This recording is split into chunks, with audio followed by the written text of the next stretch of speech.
कृषक मानंकु साहाय्य करिबा लागि सरकार विभिन्न प्रकार योजना को कार्यकारी करिसंती। हेले आपण जानिछंती कि देशरे कृषक परिवार हाराहारी आय केते, जहार उत्तर कृषि मंत्री निजे खुलासा करिसंती।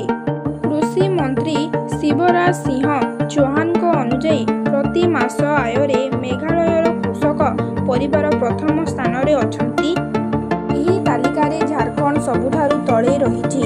ସଂସଦରେ ପଚରା ଯାଇଥିବା ପ୍ରଶ୍ନର ଉତ୍ତର ଦେଇ କୃଷି ମନ୍ତ୍ରୀ ଶିବରାଜ ଚୌହାନ କହିଛନ୍ତି ଯେ ଜାତୀୟ ନମୁନା ସର୍ଭେ କାର୍ଯ୍ୟାଳୟ ପରିସଂଖ୍ୟାନ ଏବଂ କାର୍ଯ୍ୟକ୍ରମ କାର୍ଯ୍ୟାନ୍ୱୟନ ମନ୍ତ୍ରାଳୟ ଦେଶର ଗ୍ରାମୀଣ ଅଞ୍ଚଳରେ କୃଷି ପରିବାରର ସ୍ଥିତି ଆକଳନ ସର୍ବେକ୍ଷଣ ଆୟୋଜନ କରିଥିଲେ।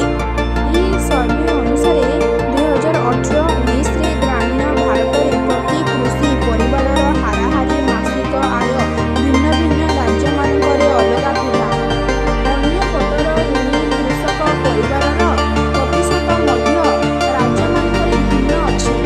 2018-2019 ପର୍ଯ୍ୟନ୍ତ କୃଷକ ପରିବାରର ମାସିକ ଆୟ ଆନ୍ଧ୍ରପ୍ରଦେଶ 10,480, ଅରୁଣାଚଳ ପ୍ରଦେଶ 19,225, ଆସାମ 10,675, ବିହାର 7,542, ଛତିଶଗଡ଼ 9,677,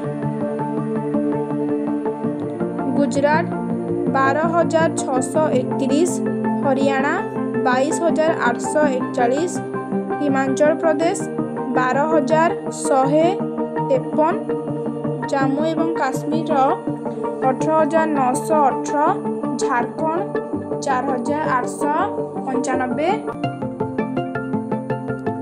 କେରଳ 17,915, ମଧ୍ୟପ୍ରଦେଶ 8,339, ମହାରାଷ୍ଟ୍ର 11,492, ମଣିପୁର 11,227, ମେଘାଳୟ 29,348, ମିଜୋରାମ 17,964, ନାଗାଲାଣ୍ଡ 9,877, ଓଡ଼ିଶା 5,112 ଟଙ୍କା, ପଞ୍ଜାବ 26,701 ଟଙ୍କା, ରାଜସ୍ଥାନ